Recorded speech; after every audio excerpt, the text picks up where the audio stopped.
Mesdames et messieurs, bienvenue à Je l'ai vécu. Mon nom est Christine Blanchard et je suis animatrice. Aujourd'hui, on va avoir une invitée. Le sujet est assez négatif, si on peut dire. Bonjour Ginette. Excuse-moi, Stéphanie. Mordou, excuse-moi. Bonjour Stéphanie. On commence de même. Stéphanie, toi, tu veux me parler d'enlèvement de bébés dans un hôpital de Montréal. C'est ça? Oui, c'est ça, oui. C'est un enlèvement. Moi, et mes parents, nous, en fait, nous trois, on a été victimes d'un trafic de bébés naissants, donc tout chaud, à la naissance. Parce que, pour expliquer grossièrement, ma mère était enceinte de jumeaux. OK. Était suivie par le médecin accoucheur à l'hôpital général de Montréal. Fait que le 29 août 1974, elle se présente à la maternité, enceinte de ses 2 bébés jumeaux pour accoucher. Puis, c'est ça. Quand le moment est venu d'accoucher, ils ont fait sortir mon père de la salle d'accouchement.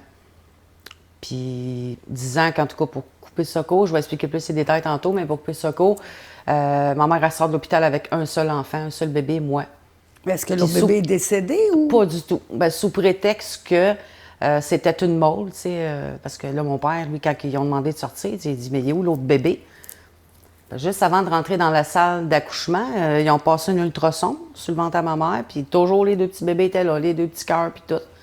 Fait que c'est ça, c'est rendu dans la salle d'accouchement, là. Ils ont installé un grand drap devant ma mère. Ça veut dire que toi, tu as un jumeau ou une jumelle? Une jumelle. Une jumelle. Ouais. Fait que toi, t'es jumelle. Mais Ouais. t'es sortie toute seule de l'hôpital. Sortie toute seule de l'hôpital. Fait qu'ils ont fait à croire à ma mère, en fait, que c'est ça, l'autre bébé, c'était une mole. Mais mes parents savaient pas c'était quoi, fait qu'ils ont comme... Qu'est-ce que c'est? En réalité, une mole, c'est comme une tumeur qui est collée au placenta. Ça n'a pas de vie, ça n'a pas de cœur, ça n'a rien. OK. C'est bon, c'est un amas de chair. OK. OK. Fait que mes parents, ils ont parti de l'hôpital et ils ont essayé de faire leur deuil avec ça, mais toujours en étant sonnés, comprenant pas, parce que pas d'explication, puis bon. Fait qu'ils sont partis avec moi à la maison. Fait que à l'âge de 12 ans, ma mère m'apprend que j'étais jumelle. Fait que moi, ça a venu brasser quelque chose en dedans de moi, mais moi, j'ai dit, c'était quoi une mole? Parce qu'elle ils m'ont dit que c'était une mole. Puis moi, dans ma tête, c'était comme, ils ont-tu fait des tests? Ont-tu fait des expériences sur le spécimen? Moi, ça me sonnait comme bizarre, là. Fait que ma mère a dit, je ne sais pas. Elle dit, c'est tout ce qu'ils nous ont dit. Pas d'explication à rien. Parce qu'ils disent que des jumeaux ou des jumelles, Oui. vous ressentez Oui. beaucoup de l'autre. Oui. Est-ce que toi, quand ils t'ont dit ça, est-ce que tu ressentais qu'elle était vivante? Ça résonnait avec quelque chose. Ça résonnait avec... je sais pas comment expliquer ça, mais c'est comme s'il y avait quelque chose. Il fallait que j'aille le fouiller, il fallait que j'aille le savoir, tu sais. Fait qu'à l'âge de 30 ans, j'apprends qu'on peut avoir accès à nos documents médicaux, nos dossiers de naissance.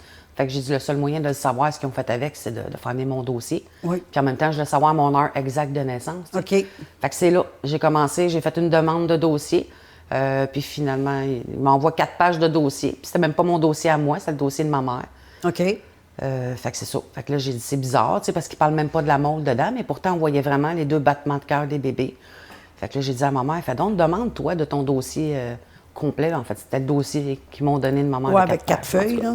Puis je trouvais que c'était pas gros aussi pour un dossier de naissance, là. Fait que ma mère a fait une demande, puis là, il envoie 10 pages.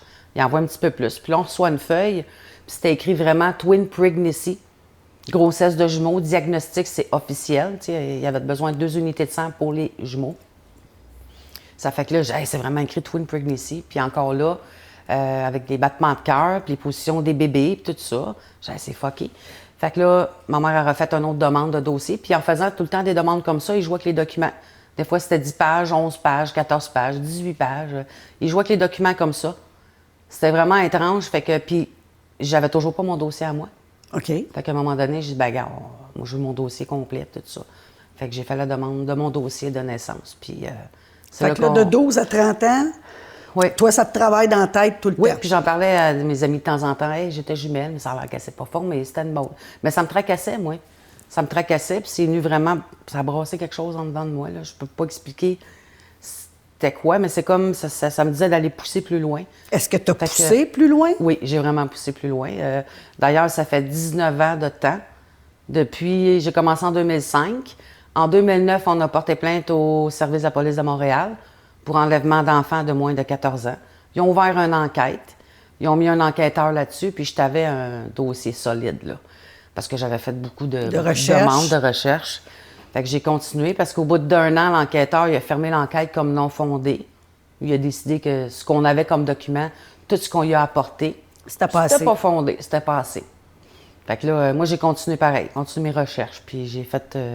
Avec beaucoup. Internet aujourd'hui, tu sais, d'Internet depuis 2000 quelque chose, là, 2005, 2006, qu'on est plus... Est-ce que tu as fait des recherches là-dessus pour essayer de retrouver ta jumelle? Oui, c'est ça. Ben oui, j'ai fait des recherches par rapport à ça. Parce qu'à un moment donné, justement, dans le fameux dossier que j'ai reçu, j'avais le nom de famille Doyle qui était biffé pour le nom de cire. OK. Puis ça m'emmenait à une certaine personne qui serait possiblement la jumelle, tu sais. Puis, fait que c'est ça. Fait que là, j'ai commencé mes démarches là-dedans, mes recherches, là. Puis comme je vous dis, ça fait 19 ans parce qu'on continue encore, parce que là, on a tout. Tu l'as pas retrouvé encore? Probablement, mais il reste un test d'ADN à passer avec elle, là. Ça veut dire que de persister, on vient qu'à arriver au bout de nos... Oui. Bien, à bout, mais elle m'a dit ses genoux parce que c'est dur de se battre contre le SPVM. Bien, le Tu mets des système bâtons complet, dans les là. roues, ouais, système complet. Mais je veux dire, tu sais, on porte plainte, on emmène tout. Puis l'hôpital aussi. Fait que c'est 2 grosses machines, tu sais. Mais dans ces années-là, écoute, t'es pas la seule, là. Il y a eu beaucoup d'enlèvements de bébés naissants pour des ventes à des gens riches qui ne pouvaient pas avoir d'enfants ou quoi que ce En soit. 1954, on a eu connaissance, là, mais dans les coupures du journal, là. Oui, parce que moi, je suis née en puis 64, puis je sais qu'il en est arrivé des choses comme ça, des gens riches qui ne pouvaient pas avoir d'enfants. Ce qui est le plus choquant, c'est parce que mes parents, il y avait déjà une petite fille, ma soeur est née en 72. Qui est plus vieille que toi. Oui, puis ils sont mariés, là.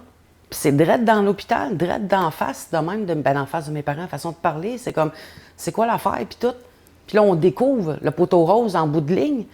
On apporte ça, justement, aux autorités qui sont censées agir là-dedans. C'est pas normal que ce soit les citoyens, les victimes, il faut qu'ils fassent leur propre enquête. Il n'y a aucun organisme T'sais. qui peut vous aider dans ces recherches-là. Tu sais, il y a des organismes qui vont dire, OK, on recherche une personne. Des fois, tu peux aller dans cet organisme-là qui sont... Bien, l'affaire, c'est parce que nous, c'est un marché noir. Ça s'est fait illégal. Puis c'est vraiment à la naissance.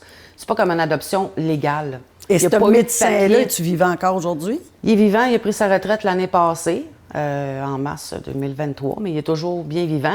D'ailleurs, c'est pour ça qu'on se demandait pourquoi ça bloque tout ce qu'on a essayé partout, ou ce qu'on essayait d'aller chercher de l'aide, justement, ou des réponses, ou essayer de faire bouger les affaires, c'était étouffé.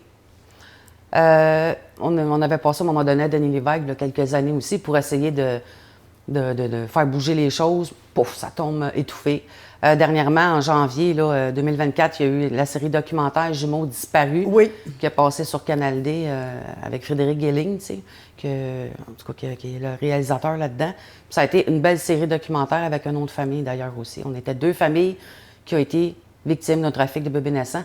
Puis les deux couples, l'autre couple est enceinte. Et les recherchistes de cette émission-là vous ont-ils aidé à trouver? Est-ce que c'est eux qui ont réussi un peu à faire avancer ta démarche de rechercher ta sœur jumelle? Comme ils ont dit, en faisant une série documentaire, ça peut peut-être aider à faire à ce que les gens, à un moment donné, ou que ça délie des langues, quoi que ce soit. Malheureusement, ça n'a pas délié des langues, mais c'est bon parce que, d'un sens, parce que les gens peuvent être au courant à cette heure, bien au courant, ils vont savoir que. Oui, que ça existe. Là, ben, ça existe. Ça oui, existe. C'est ça. Ça existe certains. Oui, ça certains. existe. Puis même justement, ben, j'ai sorti un livre. Là, On va le montrer à l'écran, Stéphanie. Ton livre, il parle de quoi? Parce qu'au début là, de mes recherches, là, j'avais commencé à écrire dans un journal de bord. Toutes mes recherches, bon, ben mettons, j'ai parlé à telle personne, j'ai fait telle chose, telle date, tout. J'avais écrit comme 8 livres comme ça, 8 journaux de bord. Fait que j'ai dit, tiens, je vais faire un livre avec ça. Fait que j'ai écrit le livre, il est sorti le 8 août dernier. Puis vraiment, il y a les documents médicaux d'accouchement, de naissance. Tout est là-dedans. Tout. Ben là, je travaille sur le tome 2, puis il va y avoir un tome 3 aussi. Fait que lui, il y a 416 pages. Il y a du stock là-dedans. Et peut-être un tome 5 si tu retrouves ta sœur jumelle pour voir la rencontre qui s'est faite. Oui. Ben c'est Où on peut se procurer ton livre, Stéphanie? Ben, vous pouvez le commander directement à moi. Sur Stéphanie Cyr, sur Internet? Oui, bien, dans le fond, vous placez votre commande à l'adresse courriel Stéphanie Cyr, pas d'accent sur le E, 1974, yahoo.com. Yahoo.com. Oui. c'est ça. Fait que Stéphanie Cyr, pas d'accent, A commercial. 1900, Stéphanie Cyr, 1974, A commercial, yahoo.com. Oui, oui. Le livre, il se vend au coût de 30 puis vous le recevez à peu près en 2 jours, là.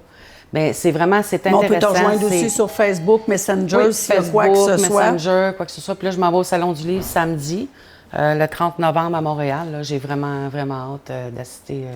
J'étais allée à Sherbrooke. Fait qu'on peut te voir au Salon du Livre à Montréal. Oui, à Montréal. Quelle date? Demain, le 30 novembre, de 9h à midi. Fait que s'il y en a qui veulent rencontrer Stéphanie ou qui ont des questions où ça leur est arrivé puis qui sont pas capables d'avancer, bien, Stéphanie peut vous donner beaucoup là, de ressources ou essayer d'avancer dans vos démarches. Oui, puis c'est surtout de briser cette omerta-là. Est-ce que tu me permets que je le lis vite, le bac? Ben oui, je te laisse. Parce que c'est bon, ça décrit en gros, ça dit en ce soir du 29 août 1974, ma mère Lucille, enceinte de jumeaux, entre à la maternité de l'hôpital général de Montréal, accompagnée de mon père Robert. Au moment de l'accouchement, voilà que tout bascule. Pendant qu'une loi du silence se tisse malicieusement autour de la naissance du deuxième poupon, le personnel médical lance froidement « c'est une mole », tout en ordonnant à mon père de sortir de la salle d'accouchement. Au bout de 5 jours, papa et maman quittent la maternité, le cœur brisé, qu'avec un seul bébé, moi, Stéphanie. Mais voilà qu'à l'âge de 30 ans, je décide d'en avoir le cœur net, tant qu'au sort de cette fameuse mole, en effectuant une demande de mon dossier de naissance. C'est alors que débute mon enquête colossale. Des documents troublants me mènent à la découverte de l'impensable.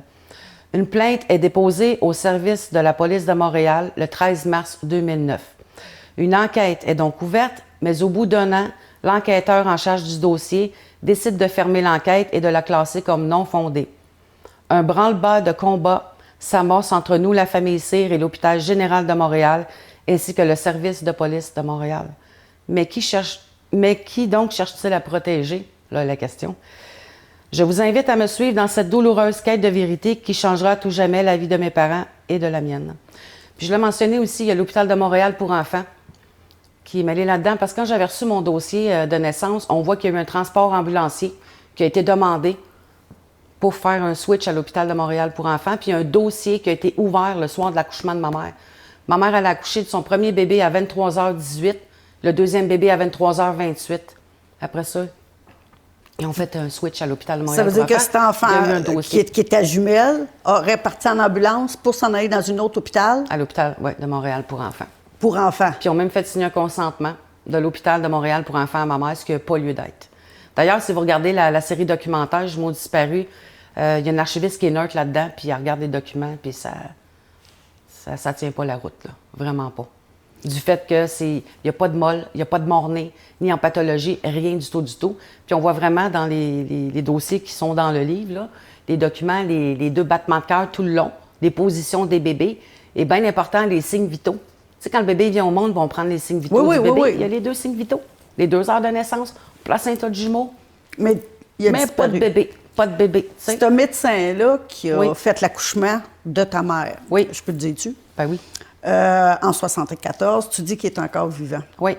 Avez-vous essayé de communiquer avec lui? Bien, oui. C'est sûr que la loi du silence, l'omerta, dans la médecine, c'est effrayant. Puis, J'ai demandé à 2 reprises de pouvoir... Bien évidemment, il y a sa secrétaire, tout parce ça. Que vous ne devez pas être les seuls là, de ce médecin-là.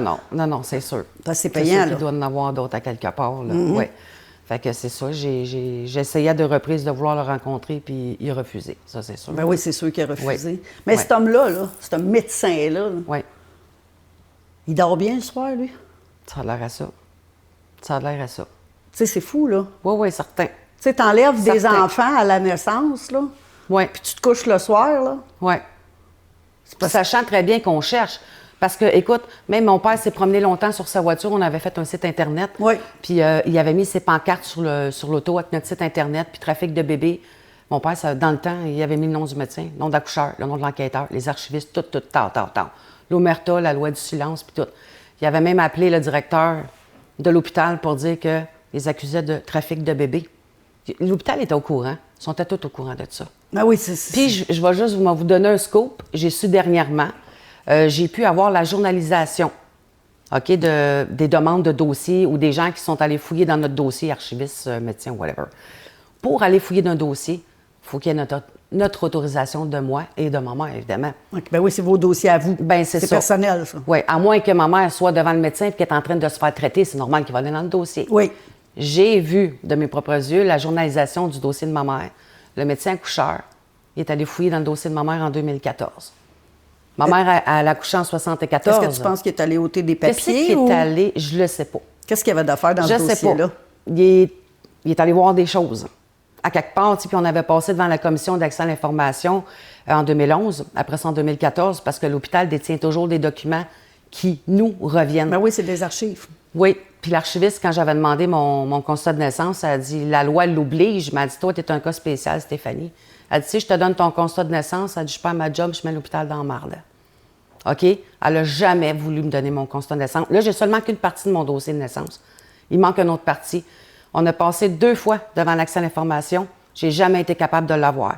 Parce que la juge, elle a rendu son verdict comme ça, mais c'est plate. Parce qu'à quelque part, j'avais des preuves, béton, pour dire qui ont mon dossier, ils ne veulent pas me le donner. Bon, écoute, elle a cru l'hôpital l'a emporté, comme on dit. Fait que là, je retourne. J'attends une date d'audience, je retourne devant la commission d'accès à l'information. Pour avoir ton dossier pour avoir, complet. Oui, le dossier dont on parle dans le documentaire. T'as pas peur qu'il y ait une inondation ou quelque chose qui va faire tout disparaître? Ben, je vais vous dire, j'avais reçu à un moment donné un papier, un document où c'est qu'il y avait une mention d'un bébé, il y avait une information sur un bébé, puis ça a été déchiré dans le coin supérieur. Mettons que ça a été déchiré à la bonne place, tu sais. C'était étrange pareil, là, puis c'est choquant quelque part. Là, parce qu'on parle des vies humaines là-dedans. Oui, on parle de vie humaine. Là, ta mère, elle l'a porté 9 mois, ce bébé-là, avec toi, puis elle s'attend à avoir 3 enfants et pas 2 enfants, puis partir rien quelqu'un de l'hôpital. Là. 2 enfants, c'est ça. Tu sais, t'es 9 mois avec les échographies, les 2 cœurs bas, tout va bien, puis que tu sors de l'hôpital, puis non, c'est pas un bébé, c'est une masse de chair. C'est parce qu'une masse de chair avec un cœur, ça marche pas, là. Non, du tout, du tout. Puis tu sais, tu dis, bon, mais ça fait des années, mais là, le fait que, là, on déterre ça, ceux qui sont en poste en ce moment, c'est sûr que c'est pas eux qui sont responsables personnellement, mais vous êtes responsable du médecin accoucheur. Oui. Vous êtes responsable, ça s'est passé dans votre hôpital, on a toutes les preuves. Puis, dans la série documentaire aussi, à un moment donné, à l'écran, tu le vois, c'est écrit que l'Hôpital général de Montréal et le SPVM ont refusé de commenter le dossier. L'hôpital, tu te dis, c'est à demi-mal, c'est parce que c'est là qu'il y a eu lieu le crime, les événements. Crime, Mais quand le SPVM aussi, je suis désolée, là, mais c'est comme... Ça regarde pas bien, là. Quand tu lis ça de même, tu te dis, coudon, mais c'est des grosses machines, les hôpitaux, la police, de quoi, c'est tout gouvernemental. C'est des grosses machines à qu'est-ce que tu t'attaques. Si vous seriez 20, peut-être qu'à un moment donné, ils vont vous écouter. Mais là, on va revenir là-dessus. Tu me dis que tu as peut-être retrouvé ta sœur. Il reste un test d'ADN à faire, à voir si c'est vraiment elle. Est-ce que tu y as parlé? Est-ce que tu l'as rencontré? Bien, moi, j'ai parlé sur Facebook, par Messenger, là. Je suis allée délicatement au début. J'ai parlé à ses parents aussi par téléphone. Fait que ça a été comme... Est-ce qu'elle, elle savait que c'était une jumelle? Qu'elle avait une sœur jumelle? Non, du tout, du tout. Ce qui arrive, c'est que c'est délicat un petit peu, mais j'en parle pareil dans le livre. Sa maman, parce qu'elle a fait venir des dossiers. J'ai parlé avec ses bébés. On va l'appeler bébé Doyle, là, pour nommer son prénom. Là. Elle sait qu'elle a été adoptée. Non, elle ne sait pas. Elle ne sait rien de ça. Ce qui arrive, c'est que cette dame-là, selon les papiers que bébé Doyle elle a fait venir, j'ai expliqué la situation. Elle a dit, je vais prendre mon dossier de naissance. Fait qu'à 2 reprises, ils ont dit qu'elle n'avait pas de dossier de naissance. Bien, il faut que tu aies un dossier de naissance. Ben oui, là, t'es née, là. Finalement, ils ont envoyé son dossier, en tout cas le dossier qu'ils ont donné. Puis j'ai dit, fais venir tel papier aussi. C'est pas l'état civil, mais en tout cas, une chose de statistique, là. Puis dedans, c'est mentionné dans le dossier qu'elle a reçu, et ce papier-là, que sa mère, elle aurait perdu un petit bébé. Le 28 août, ma mère rentre le 29, mais cette madame-là est à même hôpital général, là. Et elle perd son bébé le 28 août, ta mère accouche le 29. Elle rentre le 29, puis elle ressort avec un, mais l'autre, elle ressort. Fait que là, comme j'ai expliqué, c'est super délicat, puis tout, là. Fait que je me disais à quelque part, puis là, sa maman, elle a dit, écoute, c'est des erreurs, non, j'écoute à quelque part, là. Puis mon dossier est attaché avec son dossier. Puis même dans mon dossier de naissance, il y a des places, c'est écrit que je serais venue au monde le 28 août 74. Tu sais, je te disais, j'avais le nom de Doyle barré, puis le nom de Cyr.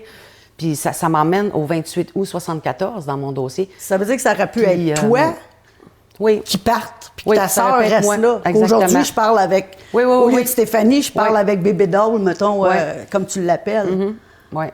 Mais, tu sais, moi, jeune, j'étais tout petite, là, 4-5 ans, je disais toujours à mes parents, moi, je suis l'enfant du milieu, tu sais. OK. Puis mes parents me disaient, tu peux pas être l'enfant du milieu. On a eu 2 enfants, puis t'es la plus vieille. Et mon père, quand j'ai eu 33 ans, mon père m'a dit qu'il avait eu une fille avec une autre femme avant ma mère. Aïe, aïe, ah ouais. Donc, j'étais celle du milieu. Fait que Tu vois, puis, Ouais. tu sais, je disais tout le temps où j'ai été adoptée, et ma mère, à un moment donné, m'avait dit, ben avant toi, j'ai perdu un bébé. OK. Mais tu peux pas avoir... Puis là, ben tu sais, t'es jeune, tu comprends pas, mais en grandissant, je me suis dit, tu t'es mariée au mois de juillet 63, puis je suis née en 64 au mois de mars. Puis t'as rencontré pas au mois de janvier, février 63, tu sais. Là, t'es enceinte de moi au mois de juillet. Tu peux pas avoir perdu un enfant avant moi. Tu comprends? Fait que, puis j'ai toujours dit, je suis celle du milieu, je suis tout le temps le mouton noir, tu sais, celle qui est ben non, voyons, ben non. Et à 33 ans, mon père me dit, oui, Christine, tu as une sœur, j'ai eu un enfant avec une autre femme, et tu as une sœur plus vieille que toi, et j'étais pas... Tu sais, après ça, j'ai dit, crime, je suis pas folle, je le ressentais. Ben, Puis c'est c'est pourtant pas ma mère, puis une jumelle ou quoi que ce soit, tu sais, c'est ma demi-sœur que je connais pas du tout. Fait que toi, ta sœur, elle devait ressentir quelque chose en dedans. Ben, il y a sûrement quelque chose parce que sa mère qu'elle a l'actuelle, puis tout, puis à un moment donné, elle m'avait dit à moi, elle dit, je te demande de ne plus la contacter, la bébé Doyle. Parce qu'elle dit en anglais, it bother her. En tout cas, elle était vraiment tourmentée, puis elle Oui, était ça bouleversée. la mélange. Fait que si ça la troublait, puis elle était bouleversée à quelque part, c'est parce que peut-être qu'elle a des doutes, puis sa mère, tu sais. Bien, c'est qu'elle veut pas que ça se sache. Parce qu'elle, c'est sûr qu'elle sait, là, cette madame-là écoute, qui a c'est adopté écrit, cet enfant-là, c'est sûr Oui. qu'elle sait que c'est pas sa vraie fille. Et là, toi, tu t'en viens Ouais. brasser au Surtout bout de 30 ans. le père, là, le monsieur, j'ai comme l'impression que, oui. Parce que même j'ai parlé, quand on était justement en tournage l'année passée pour le documentaire, je l'ai contacté. Moi, je tente le tout pour le tout. Je vais reparler au monsieur. Puis là, j'ai dit, je suis encore en contact avec votre fille. Puis je lui ai demandé de passer un test d'ADN là, avec moi. Ah, oublie ça, il a capoté. Il a capoté, il a paniqué. Je voulais savoir, je Là, voulais le faire. tu viens Oui, d'ouvrir ben, c'est ça, la c'était le vraie but. porte, Je voulais voir sa peut-être. réaction. Ouais, j'ai dit, si c'est m'a capoté, c'est parce qu'à quelque part, tu sais, donne-nous des réponses. Là, ça fait depuis 2011 que je suis en contact avec elle. À quelque part, je me dis qu'il... Tu sais, donnez-nous des réponses. Même, j'ai dit, je vais le payer, le test. Je vais l'envoyer chez vous. Oui, oui. Puis tout, puis tu sais, fais-le, puis elle détourne la question à... Puis le contact aussi. Fait que j'ai pas parlé visuellement. Moi, j'ai envoyé une vidéo. De qu'elle toi. me voit de moi, ma mère aussi. Ma mère, elle lui expliqué. Ben là, elle doit dit, voir je qu'elle veux a pas des traits. Est-ce qu'elle est prête à aller faire le test d'ADN?